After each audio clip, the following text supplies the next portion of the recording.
Bonjour à tous. Ça faisait un bail que je n'avais pas fait de vidéo. Aujourd'hui, je suis venu vous présenter un nouveau contenu, un nouveau genre. Voici comment ça va se passer. Je me mets dans la peau d'un politicien et j'essaie de vous convaincre sur un projet bien donné, un programme bien donné et un genre d'interview quoi. Donc du coup, ça sera le contenu d'aujourd'hui. Venez vous présenter mon programme présidentiel. Président pour un pays imaginaire quoi. En tout cas, ne pensez pas ce que vous pensez, un pays imaginaire, ok.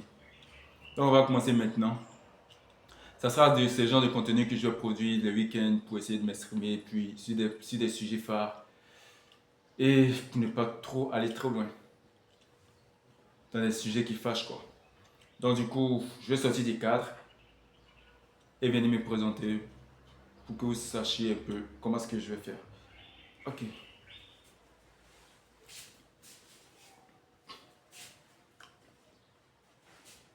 Bonjour à tous, je suis le journaliste Bonizer. Et on a avec nous ici monsieur le candidat dans la course aux élections qui est venu ici ce soir pour présenter son programme. Monsieur Kofi Lazare, vous pouvez venir. On applaudit tous, on applaudit tous. Ok, merci. Donc, il aura 5 minutes pour vous convaincre de son programme politique et présidentiel. Ok, merci. Tiens.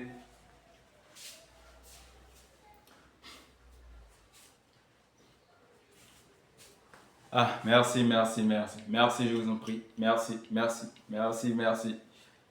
Merci, chers parents, merci, chers frères. Merci, chers femmes, merci, chers élèves.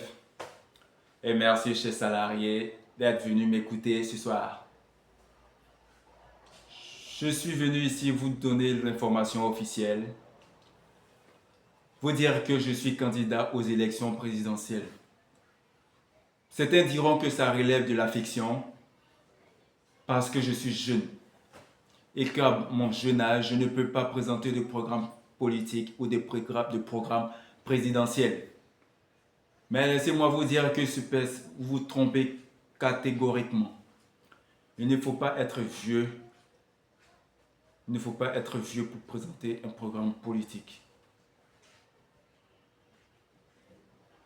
Il ne faut pas être vieux pour présenter un programme politique. Et croyez-moi, la politique n'est pas seulement accessible aux vieux ou aux personnes âgées. Les jeunes aussi ont des idées et aimeront faire valoir leurs idées, mais sont bloqués, peut-être politiquement ou peut-être par des jeux politiques mystifiés. Alors officiellement, je vous dis que je suis candidat aux élections présidentielles. Ça mérite un applaudissement. Alors je suis venu ici vous présenter mon programme. Comme tout bon politicien, j'ai un programme. Mais ce programme, je ne l'ai pas écrit aujourd'hui ou hier. Je l'ai écrit il y a plusieurs années de cela. Car j'avais un projet pour mon pays. Je pouvais me contenter d'être un bon chef d'entreprise, posséder des dizaines d'entreprises et embaucher des cinquantaines de milliers d'employés. Vivre dans mon confort, ma femme et mes enfants, ma famille, dans mes Rolls-Royce, voyager à travers le monde sans toucher à la politique. Parce que, dit-on, la politique appartient aux politiciens. Mes chers frères, aidez-moi à répondre que c'est faux. La politique n'appartient pas aux politiciens. On ne peut pas laisser la politique appartenir aux politiciens. Qui est politicien? Toi, moi. Tout le monde est politicien. Car la politique concerne un pays. Et tous les habitants de ce pays doivent être informés. Et si tu t'informes à propos des informations de ton pays, alors tu es politicien. Aucun entrepreneur, aucun commerçant ne peut vivre sans être impacté par des décisions politiques. Nous sommes tous impactés. Alors, vous défaire de l'action politique, vous défaire du statut politique, c'est dire que le pays ne vous intéresse pas, que les informations du pays ne vous intéressent pas, que l'économie du pays ne vous intéresse pas, alors que vous êtes tous soumis aux décisions politiques, aux lois politiques. Les parlements, les décisions qui sont prises au Parlement, vous êtes tous soumis et nous y sommes tous soumis.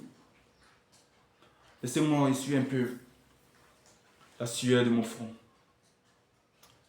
Alors, chers compatriotes, écoutez-moi très bien. Je ne suis pas venu ici pour fanfaronner à vos oreilles, vous dire que je suis président pour me faire voir. Non. Je suis venu ici vous apporter mon programme. Un programme bien pratique. Pas des programmes farfelus. des programmes bien écrits. Vous pouvez consulter mon site web et aller télécharger le manuel qui présente mon programme politique.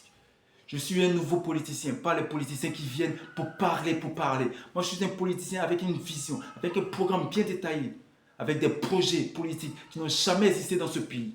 Je suis venu vous apporter la technologie, comme à l'époque, dans les années 50. Ce que je vous apporte, c'est plus que de la technologie, c'est plus que de l'intelligence artificielle. C'est un projet politique qui appartient bien à l'entourage, excusez-moi, qui répond bien aux besoins locaux. Dès ma prise de fonction, chers compatriotes, j'agirai en faveur des entrepreneurs. Désolé. J'agirai en faveur des entrepreneurs. Ces entrepreneurs qui souffrent dans les ombres, qui souffrent dans le noir, qui n'arrivent pas à avoir de marché. Et qui sont obligés de se débattre avec des marchés, ça et là. Qui ne peuvent pas rentrer dans le jeu entrepreneurial du pays.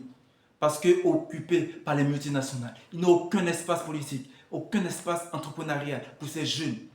Ces jeunes qui sont fatigués du 9-17. Du 9-17, c'est-à-dire de 9h à 17h. Ce jeu de fonctionnariat, cette habitude administrative qui est de travailler de 9h à 17h et de rentrer chez soi. Ces jeunes sont fatigués de ça. Ils ont besoin d'impacter la décision du pays. Ils ont besoin d'impacter l'économie du pays. Et ce ne sont pas des salariés de 9h à 17h qui vont impacter ce pays. Tout le monde peut pas être salarié. Il faut qu'il y ait une masse d'entrepreneurs, jeunes entrepreneurs ambitieux. Et les entrepreneurs ambitieux, il y en a. Mais le marché leur est impossible. Et lorsque je viendrai, la première chose que je ferai, je formerai tous ces jeunes dans un domaine bien précis, la technologie. Je créerai une université technologique, un peu comme à la Silicon Valley, qui va former tous les jeunes à des métiers bien précis, qui répondent à des besoins bien spécifiques. Pas des technologies dans le hasard, mais des technologies qui répondent bien à un besoin bien spécifique pour digitaliser, pour électroniser toutes nos actions, toutes nos tâches, pour que tout soit fluidifié, pour apporter la digitalisation dans tous nos domaines. Ça sera mon premier combat, pour que les entrepreneurs aient des marchés bien précis, des marchés bien au cœur même du secteur de l'activité de la Côte d'Ivoire.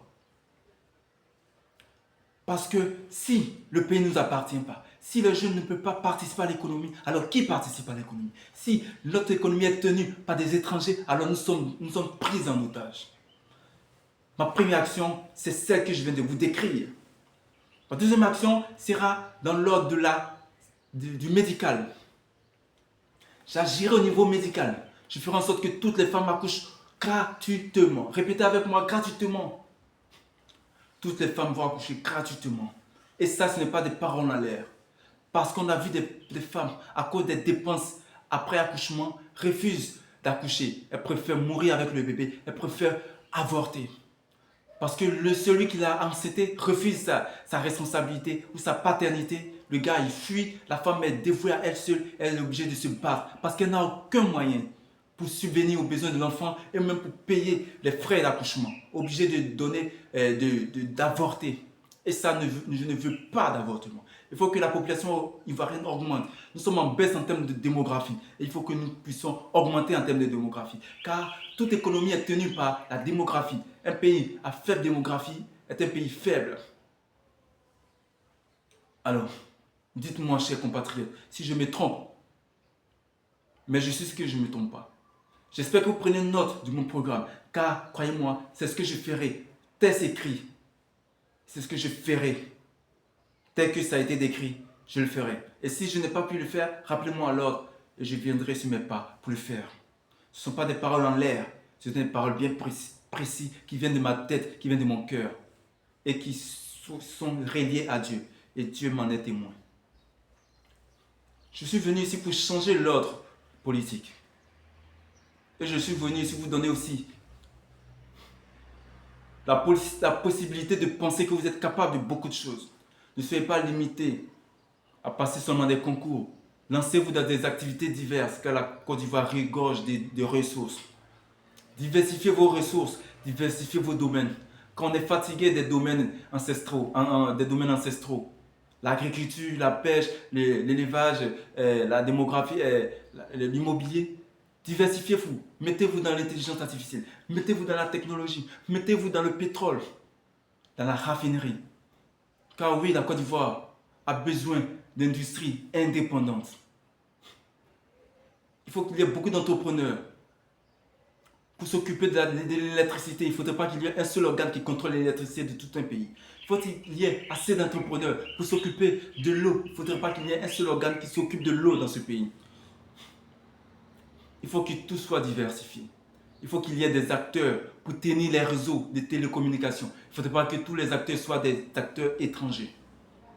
Alors, chers compatriotes, je suis venu ici pour vous apporter ce programme-là.